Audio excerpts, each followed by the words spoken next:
Um, what does your daily warm-up look like these days? And do you have any must-do like long tone or overtone exercises? I do. Both of those things. Yes. Warm up would be, some slow scales, everything very, very, very much with the tuner. The beginning of the warm up stuff, no metronome. It's just about sound and pitch and just dialing, just trying to get around the instrument. And yeah, so I'd have a few slow scales and then a few overtone scales. And then a couple of exercises where it's a combination of slow moving things. And some stuff Ben Wendell showed me, he's a good buddy of mine. And I'll do that every day. And probably my most extensive warm-up every day in terms of log time would be my flute warm-up, which is very extensive. And with the little breaks in between, it's probably 30, 35 minutes of just a warm-up. And that kind of gets me at center and I'm ready to play. So yeah, the flute warm-up is a big deal. So between the two, what I would do though, is I'm very big at home on switching back and forth, flute, sax. It might be alto and flute, soprano, whatever I have to play coming up, it might be more on that. I might do my sax warm-up on alto or tenor or whatever, depending on if I play tomorrow, the next day or something. But it's always mixed with flute back and forth. So for me, I'm kind of like, I got it right here. Saxophone is bottom lip, really. I mean, top lip's not doing much, not letting air out. Top lip is flute to me. That's kind of really what's driving the bus. So playing saxophone is sort of a break from, flute chops, and then vice versa. Flute's a bit of a break from that. And when you're doing the overtone stuff, is there a specific overtone that you target more than others?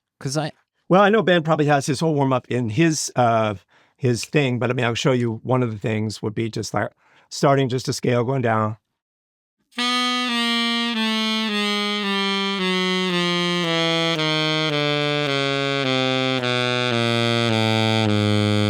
I do that 3 times slowly. Again, like I said, Ben showed me this. So, and then doing overtones from there, sounding 1 octave above.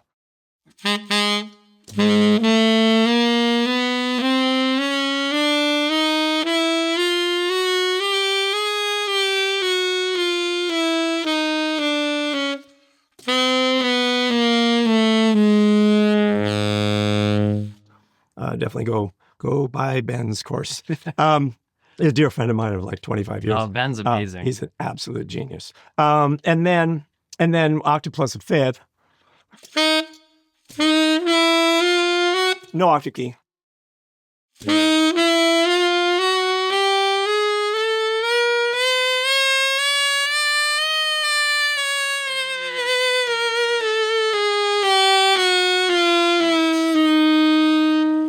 And when I first started that, as most everybody does, they get to hear.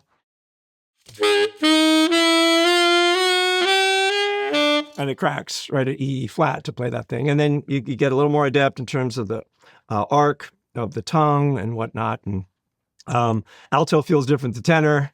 Soprano feels different. So, if I crack a note here and there, that's kind of part of the warm-up, really. It's not like an athlete. I don't consider musicians athletes necessarily, but we're trying to tune our body to perform at a certain level. So warm-ups are important. It's not every day that you feel completely loose and limber. Some days you would, and other days it's like, oh my, my leg is there's stretching and it feels, same thing here. Especially flute too. Like some days it's just like, woo, great. And other days it's like, I have to go through the entire warm-up to feel even like 90% because it's just feeling stiff. Or maybe I played a lot yesterday. Maybe I played a lot of saxophone yesterday or something. And it's always just a bit of Sisyphusian pushing that ball up and trying your best. And then there's like a...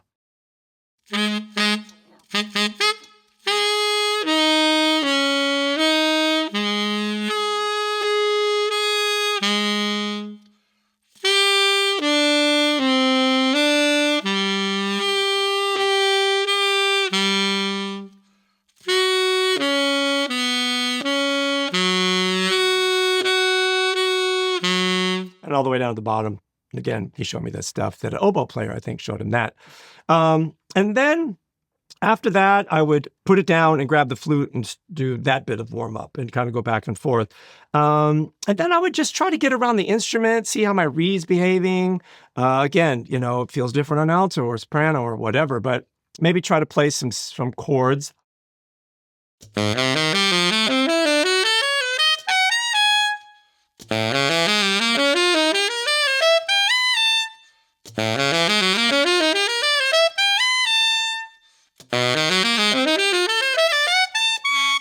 And just some arpeggios and things like that. I know it's going to feel very amusical, but sometimes I'll do just like an octave displacement, 2-octave thing, kind of like.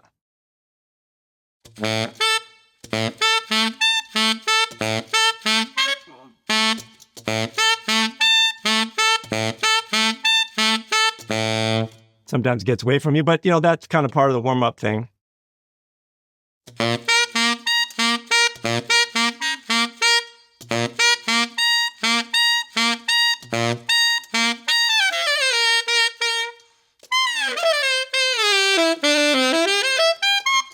Just, some reasons will do it better than others. Sometimes it feels great, and I get to the altissimo area, and maybe, because I'm not going to practice really on really good reeds. I'm going to play on okay reeds, because I feel guilty, and I want to save it for something. I probably should have gotten a better one for today.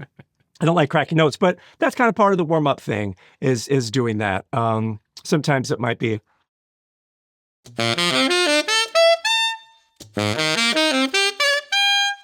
Nice.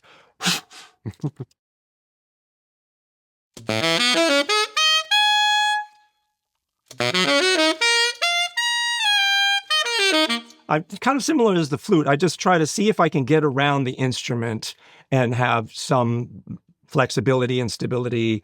And, that's kind of my goal, is to just get around the instrument like that. And then, I have various little kind of chromatic-y bits or little patterns or things I've been working on.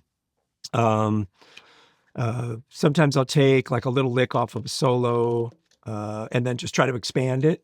All of our great hero, Michael Brecker, talks about how he would take a line and kind of change it and make it into something else. He would also talk about how, at least later, that he just didn't have the patience to sit and do whole solo transcriptions and stuff. And he really just, if you look at his practice books and just hear him talk, it's really about kind of creating lines, creating his own vocabulary out of things. So for me, for instance, I remember hearing a Brecker solo and he played something like,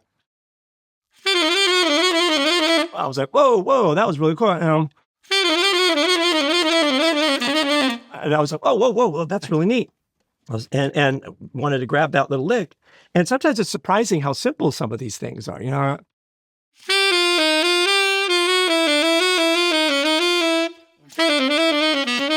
And it's like, it's Three Blind Mice. It's so simple, right? But what a neat line when it's played well in context like that. And so I'd work on that a little bit and then maybe say, well, that goes down. How can I make it go up?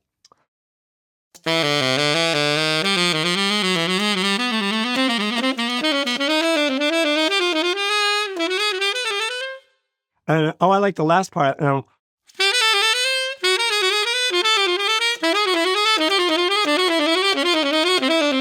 Or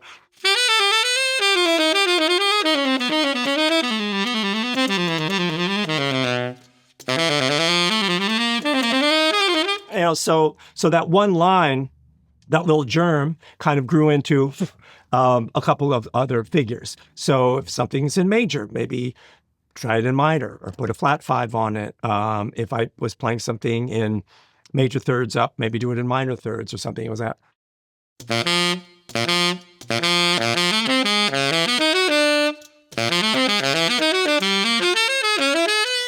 Something like that. So I love patterns. I like intervals and little scale fragments and things as connective tissue.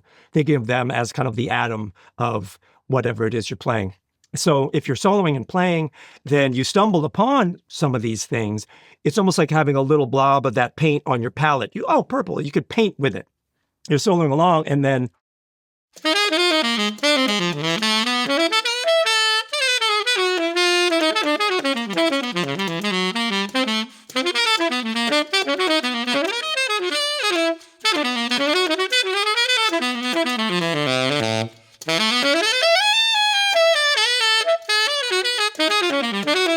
So it's like, oh, fourths. And then maybe you worked on, it just kind of comes out as a natural thing, almost like a vocabulary word that you had on a word a day calendar that you were surprised that came out in natural speech. You just said it and you weren't thinking about it, right? And that's kind of fun when some of those little ideas just kind of become a part of things. I'm really not a cadenza player. Like I don't have anything prepared. I really don't. I think some players practice and play so they really kind of know what they're going to play, and then others practice and so they have no idea what they're going to play. I'm more on that side, and then there's every gradient in the middle. Because to me, it's like really a dialogue. I mean, I really playing with others, that's when I get ideas. That's when I feel compelled to play. It's almost like my default thing is just silence. If I just go, let's play something, I'm just like, well, what? You know what I mean? That's honestly how I feel. And then so I would have to noodle around maybe on a tune or a groove or something. Or once I play a couple of things, hopefully that interval grouping.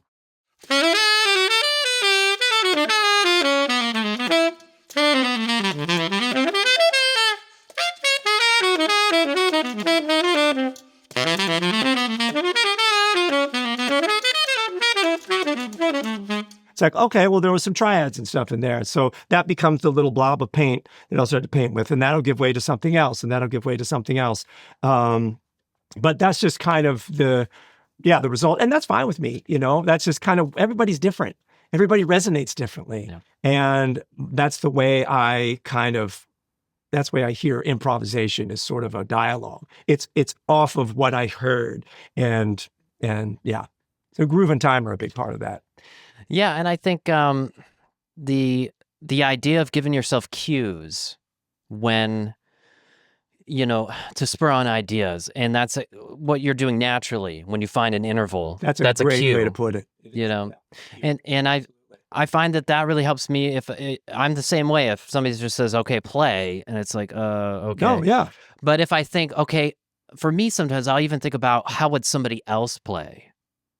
Which I might think, okay, how would Chris Potter play a funk groove? Totally. And then inevitably, it's not going to be like that. I completely agree with you. But it gets me going. I do that. Yeah. For a lot of times, I'm like, what would Cannonball do?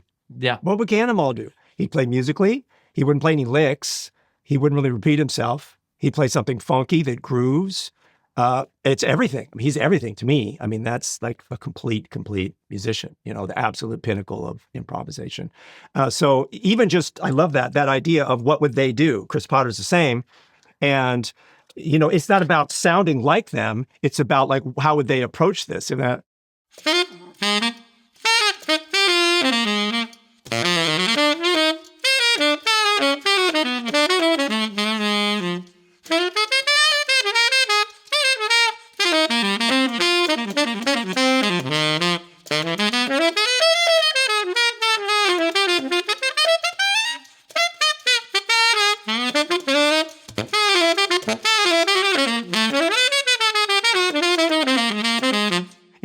Just even having that inspiration of their mastery can help mere mortals like me to try to, they're going to groove. It's going to be pocket. They're going to play some stuff that's harmonically in and then surprisingly move left or right after they've established something. It's going to be motivic. It's going to be interesting intervals. Like all of those things are absolutely top of mind. Yeah. Yeah. Speaking of, I've got a question here. Speaking of time and rhythm, I've got here, you often blend intricate rhythmic phrasing into your improvisation. How do you practice time feel and rhythmic precision? Okay, well, I have a little drum kit, and I'll work on little grooves on the drums. I'm no great drummer or anything, but mainly the stuff I work on drums is odd times. I work on odd times and drums mainly just to kind of get it in my body. As a single note player, it's a little hard to kind of absorb and get that stuff going. So I remember years ago playing in a group where they had some tunes in like 11/8, 15/16. I couldn't hear that stuff at all, but I liked it. I liked it. So a lot of stuff I work on are things that I'm terrible at, but I like. You know what I mean? That's kind of the impetus for that. And that was one. So for instance, 11/8, like 1 2 1 2 1 2 3 1 2 1 2, right? So Turkish and Balkans is very common there. It's not here, and I certainly never heard it before. And I was like, and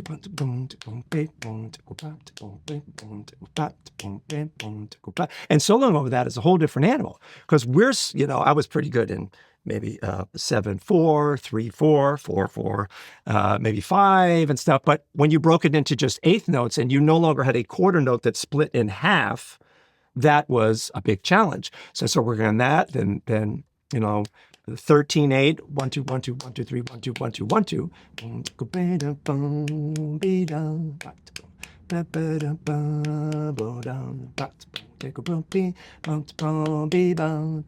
Or 15/8, 1 2 3 4 1 2 3 4 1 2 3 1 2 3 4. So like 8 and 7.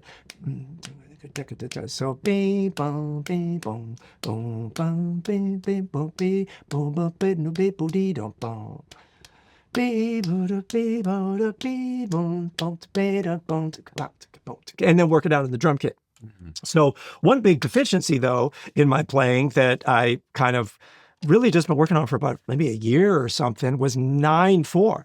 And I just realized I just didn't have that together at all. 7, very comfortable, could play over the bar, felt great. 9 sucked. It was not happening. And so essentially a bar 4, bar 5. So I was trying to take what would be a 2/3 clave, like everybody knows, 1, 1,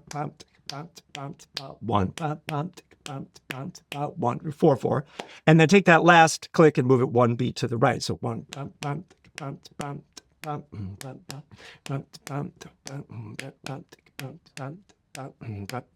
and try to work it out of my kit.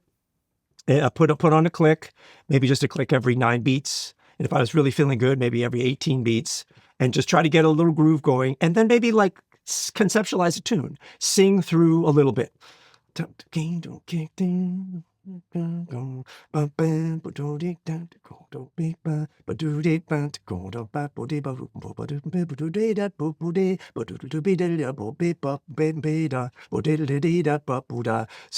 right. So essentially putting those weights on the barbell of I've got to keep a groove going, stay in time, and try to kind of, hum and conceptualize what's going on here. Essentially train my brain to get that invisible rhythm section going in my head.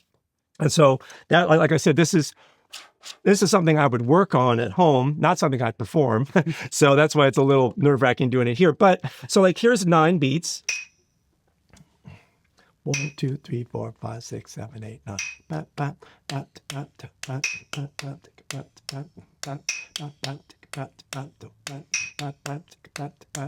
Bar 4, bar 5. And then I try to get off the kit, grab my horn, and put that click on and try to play over the tune. Nothing too fancy, but try to line up with it. I'm always aware of like, I got to the downbeat too early, I got there too late, or, oh, that was pretty good. Try to stay on track, almost like walking a balance beat. It's like, okay, that's center, and see how it goes.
And the wheels come off the bus. And a lot of times I'm learning more when I screw up rather than even when I'm lining it up, because sometimes I'll try to play a little hemiola thing, and then try to line that up. Because I don't want to be just leaning on the rhythm section, whether it's 4/4/7, 9, 11/8, whatever. I want to be bringing my own sense of pocket and time. And I mean, we could go from there into 18 beats, click every 18 beats, you know, if Yeah. okay, sure. So And what app is this? I'm just it's just tempo, metronome. Yeah, because Just a basic metronome. I know sometimes it's a challenge to find metronomes that allow you to do some of the more compound or complex. Right. I do have another one where we could do a little bit of 11/8, and Awesome. that would be one that does this. This is just a click. It's at 120 BPM. The other one was at 240. This is at 120, so half of that with 9 clicks and a click only on 1. So this is going to be. So I try to, like, you know, sit with the thing for a while and try to get comfortable with it. And then know that when I go to half as many beats, nothing has changed. Nothing. It's exactly the same tune, same duration of chords. I'm the same, but there's just less indication there. And that's both nerve-wracking and gives you a sense of calm as well. So, you know, sitting with these, it's kind of, you first put it on, the click, you're like, there's no groove there at all. With you know what I'm saying? But that's what I'm trying to get here.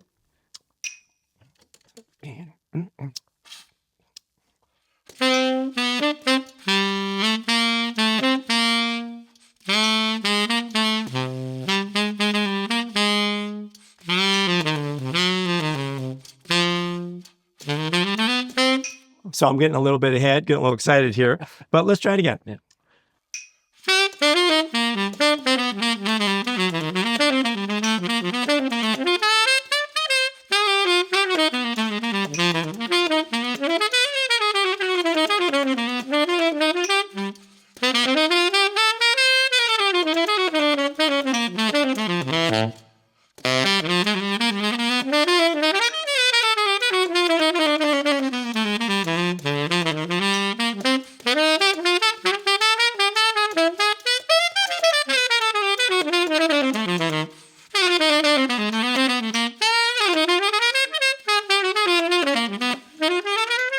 You know, so like I said, this is not something I perform, so it's a little nerve-wracking doing it here, but I'm trying to stay in center. I'm always aware if that was way early, that was late, oh, that was pretty good. And so I'm building that groove, that subdivision in my head. That's the idea. And just since we're on this, if you wouldn't mind, maybe we could do a little bit of that 11/8 that we talked about. Absolutely. So this would be a full complement. 1 2 1 2 1 2 3 1 2 1 2 boom 1 2 1 2 1 2 3 1 2 1 2 boom. So that's 11/8 notes, and like same process. I'm very confident with this one. I did this one years ago. I haven't done it in a while, but on the drums. And when I play it with a click, I'll put a click on, you know, click. Or I'll put a click where it displaces every, you know, beat. So I'll put on a click where it's, you know what I mean? That's a good one too. But so just so everybody could hear what the basic subdivision that's going on in my head.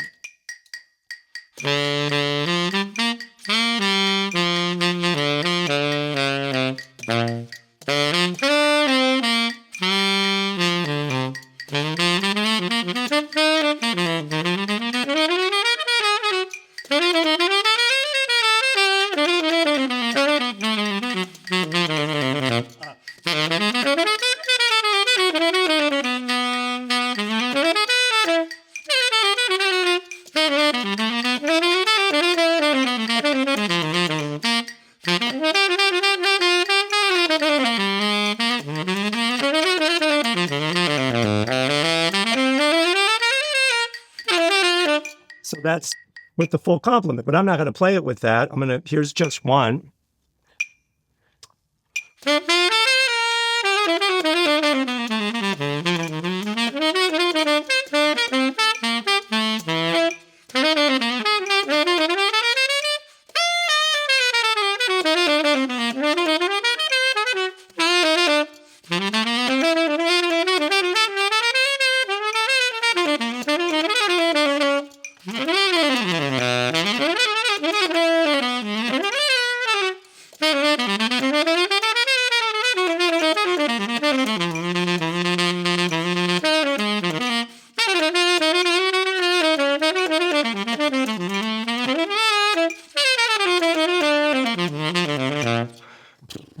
So It's tricky. killing. Hey there, sorry to jump in real quick while you're watching, but if you've been digging this video so far, I've got something I think you'll really want to check out. Let me ask you this. You've studied the theory, you've learned the licks, you've played the heads, and even transcribed the solos, but your own playing still isn't locking in like the greats. Why not? Most players think they need more vocabulary or fancier substitutions to sound better, but in reality, the missing piece, the thing that actually makes someone sound like a jazz player, isn't more notes. It's tone, articulation, and time feel, and that's exactly what this course is built around. Welcome to the Jazz Saxophone Blueprint, mastering tone, articulation, and time feel. This is my complete step-by-step course to help you build your sound, style, and swing feel your playing has been missing. This isn't just a random collection of lessons, it's the result of decades of study, performance, and teaching, all distilled into a structured system that has helped saxophonists finally sound the way they know they're capable of. Inside, you'll get access to over 25 in-depth video lessons, no fluff, just the exact methods I use with students and pros. Full demonstration videos so you can hear and see exactly how each concept works. Downloadable PDFs for every exercise, phrase, and concept. No guesswork.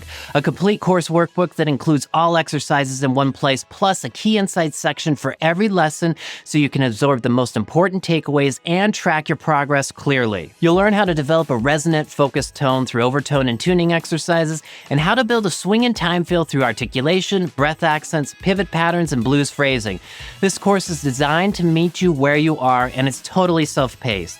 You can move freely between lessons and sections at any time, but I've also organized everything in a clear progression to help you get the most out of the material. Plus, you'll be able to download a full book of 200 jazz phrases over the most important chord progression in jazz, the 2-5-1. This is a lifetime study of vocabulary with bebop phrasing, altered dominant ideas, and even a built-in practice tracker to help you stay on course. You'll also get bonus lessons like my 5-step improvisation method, a major chord and scale workout, blues phrasing and how to keep things rhythmically interesting, a full melodic breakdown of blue bossa, bebop enclosures, approach notes, and sidestepping sequences. Whether you're an adult learner getting back into playing the horn, a serious high school player preparing for auditions, or a professional looking to refine your core sound, this course gives you the foundation to play musically, confidently, and authentically.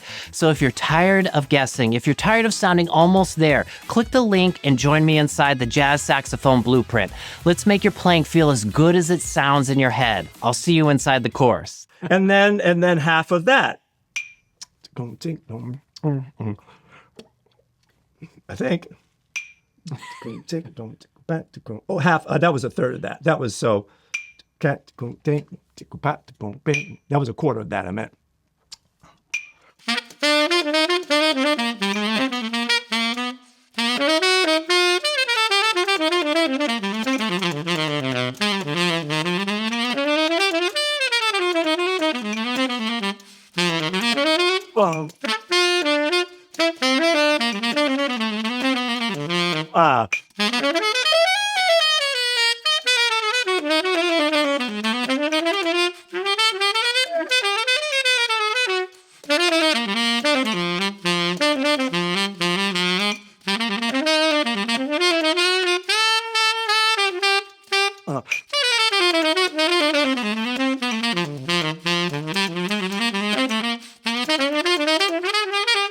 Like it works in, when it doesn't work, I'm probably learning more than when it does work. So again, it's a little nerve-wracking doing it here because that's something I wouldn't be performing. But yeah, I'll try to play over the bar. I'll put on the full complement real quick again. And so then I might get an idea of stepping away from the tune and just try to play some basic figures to try to cement that.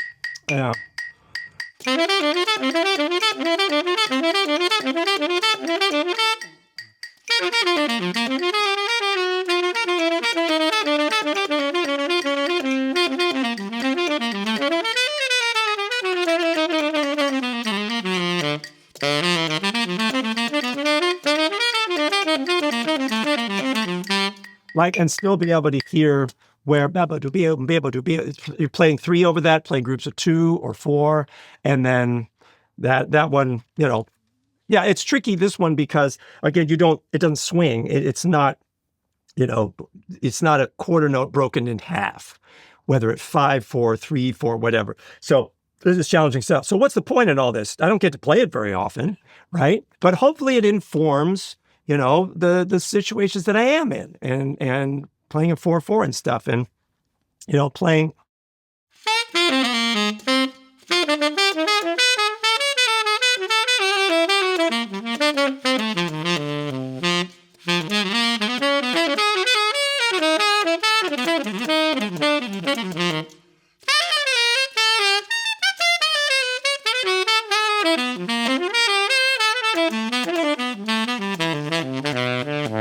And just I have different things going on in my head than just say ba-do bam ba-do ba-do be dum ba ba-do ba-do dee do be up. But it's like I'm kind of hearing things a little left field here and there. Again, it'd be a little better if it was a rhythm section than me by myself. My friend told me a story one time, went years and years and years ago. I think it was like even the Hal Galper Gorilla Band with Michael Brecker, and he went to hear him. I think at Ronnie Scott's, this English guy, way back, early 80s, whatever. And he said, Brecker did this unbelievable cadenza, just staggering, beautiful, right? And then he went the next day and he played the exact same cadenza, note for note. Incredible. I don't have that in me. Like if I could have a magic wand, that's not, I don't hear things that way. You know what I mean? I just don't. And he's, my hero, of course, it's amazing. And need to be able to do that. But having like this kind of amazing worked out thing, that's just like perfect etude thing. It's like, I just don't hear things that way, Right. And if it's not inspiring to play that way either, there's no reason to force yourself into that box. I'd rather play much, much more simply and just have something. Of course, he could too, and always came in fresh. And, it's not like, I'm not saying he's worked everything out he played. I just mean, even having that gear, right. I don't really have that gear. I don't really have it. It's like I said, that's the bass line. The bass line is nothing. And then what do you feel like playing? Well, here's the groove. Even just clapping starts to make me want to play. And, it's kind of like the inertia of it. And when there's not that, the ball stops. Mm-hmm. That's just kind of the way I'm made. I don't know. Well, it's working for you. Oh, good. I'm trying. Believe me, I'm trying. I mean, I hate it when anything gets away from me here. You want to sound perfect, but I'm trying to give an idea of what I might be working on. And sometimes it ain't perfect. It falls apart a little bit. Well, yeah, that's the growing pains. And when you were speaking about how does this actually apply if you're not playing this type of groove out in the wild, so to speak, it made me think about, it's just like athletes that train at high altitudes. Totally. Absolutely. They do it so that when they go to sea level, it's easier. Absolutely. Right? It's the same thing. When you play that 4/4, it's like, okay, I've got so much more available. Yep. Yeah. Yep. Absolutely. Yeah. Even just hearing, even for articulation.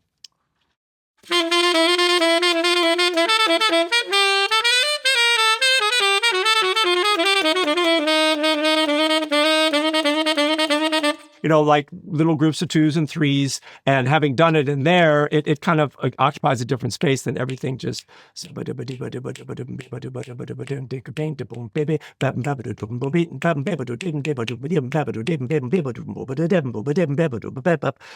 hear hemiola's different. It's just different. Yeah, the athlete thing is a great analogy with that. Absolutely.